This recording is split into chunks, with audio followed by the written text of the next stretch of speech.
Frédéric Laure vient de partager ce matin. Hey, bon vendredi en passant. Je vous balance ça comme ça. Mais non, j'ai même pas pris le temps de vous souhaiter un excellent vendredi. Bon week-end qui s'entame aujourd'hui. Alors, ça va être bien. Week-end de match. Le CF Montréal s'envole pour New York Red Bull. Un CF Montréal très jeune. J'aurais aimé qu'on bouge davantage que ce qu'on a fait durant la période de transaction qui s'est terminée un peu plus tôt cette semaine.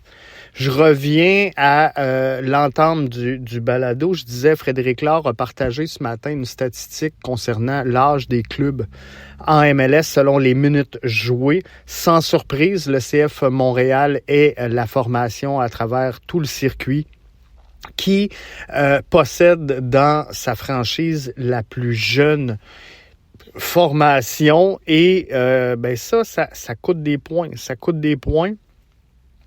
Par contre, c'est peut-être un projet à long terme, mais ça fait longtemps qu'on parle de projet à long terme et là, on sent que les fans auraient voulu avoir des résultats dans l'immédiat. Donc, il aurait fallu aller ajouter un peu d'expérience. On est allé signer un projet Escobar de 18 ans qui devrait rejoindre tranquillement pas vite l'équipe sous peu.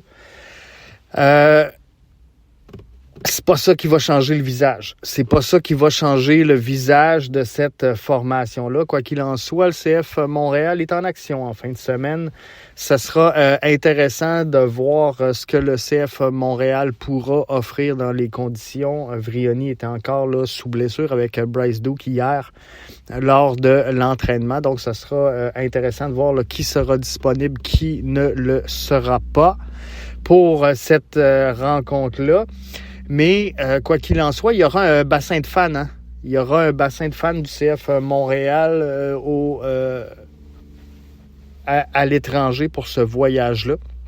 Parce que je sais que le collectif organisait un bus. Je peux pas vous dire les détails, là, je sais pas comment ça a été et s'il y aura beaucoup de monde, mais je sais que le collectif prend la direction de la rencontre. Et ça, c'est une bonne nouvelle. Ça veut dire qu'il y a encore des fans. Il y a encore des fans au rendez-vous et qui sont là pour soutenir le club. Donc, bon voyage pour vrai. Amusez-vous. Have fun, guys. À tous ceux qui seront du voyage, j'aurais aimé y être, mais finalement, j'ai des empêchements professionnels. Alors, je suis pas en mesure d'y aller. On fait pas ce qu'on veut, on fait ce qu'on peut, il paraît. Donc, c'est ce qu'on fait. Alors, CF Montréal va tenter d'aller chercher des points. Encore une fois, il commence à être tard. Dans la saison pour dire le CF Montréal est à la recherche de sa première victoire cette saison. Mais la réalité, elle est là. Fait que comment que vous m'enverriez des messages pour me dire « Jeff, d'habitude, t'es positif. Cette semaine, c'est plus compliqué. » J'ai pas le choix de m'en tenir au factuel. Et le factuel dit... Le CF Montréal est à la recherche de sa première victoire cette saison, donc c'est un peu ça. Et ça me déprime pour vrai, même si vaut mieux en rire qu'en pleurer, mais la réalité, c'est que, comme je le disais tantôt, le CF Montréal a la plus jeune formation du circuit. Le CF Montréal s'est présenté à son public au début de la saison et par la bouche de Gabriel Gervais, le président de cette formation-là, on a mentionné, on veut gagner des trophées cette année. On est ambitieux.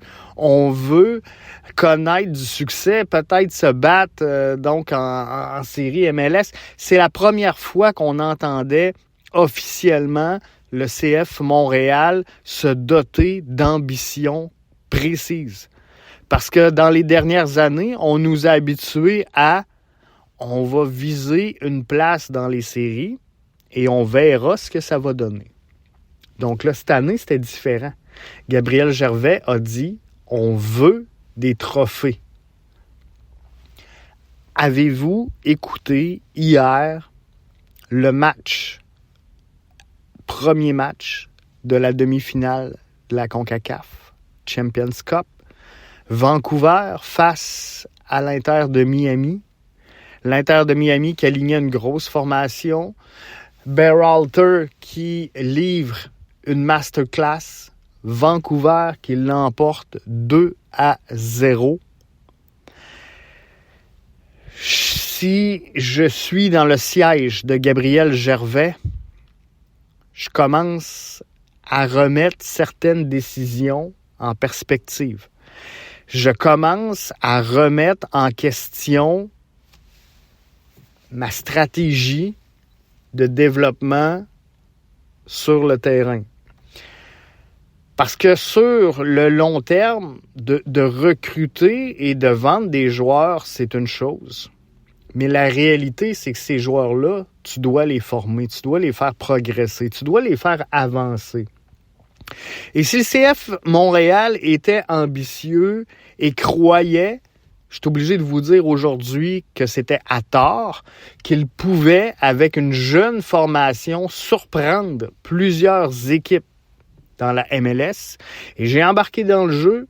Je me cacherai pas, je ferai pas de jeu de cache-cache. Je vous avais dit au début de la saison, le CF Montréal va avoir une excellente saison. Je suis en train de me planter. Il est encore possible que ça revire de bord puis qu'on aille une belle fin de saison, là. Tout n'est pas joué pour le CF Montréal, puis ils peuvent revenir dans le mix s'ils se mettent à gagner et viser peut-être le barrage ou en tout cas les dernières places d'accès aux séries. Mais la réalité, c'est que il y a un examen à faire, à savoir, regarde, le pari qu'on a pris était de prendre des jeunes joueurs qu'on va développer et qu'on va vendre. Est-ce qu'on a les éléments en place pour arriver à ça? C'est ça la question qu'il faudra répondre. Parce que là, présentement, on a un bassin de jeunes potentiels hyper intéressant quand même avec l'organisation du bleu, blanc, noir. Mais la réalité, c'est qu'il y a tellement peu d'expérience au sein de cette formation-là. La plus grande expérience qu'on possède étant Samuel Piette et Joel Waterman, qui n'ont rien connu de supérieur à ce que offre le projet du CF Montréal. Donc, à partir de là, est-ce qu'on a les atouts dans ce vestiaire-là pour s'auto-construire? Parce que là, c'est ça qu'on doit faire. On doit s'auto-construire.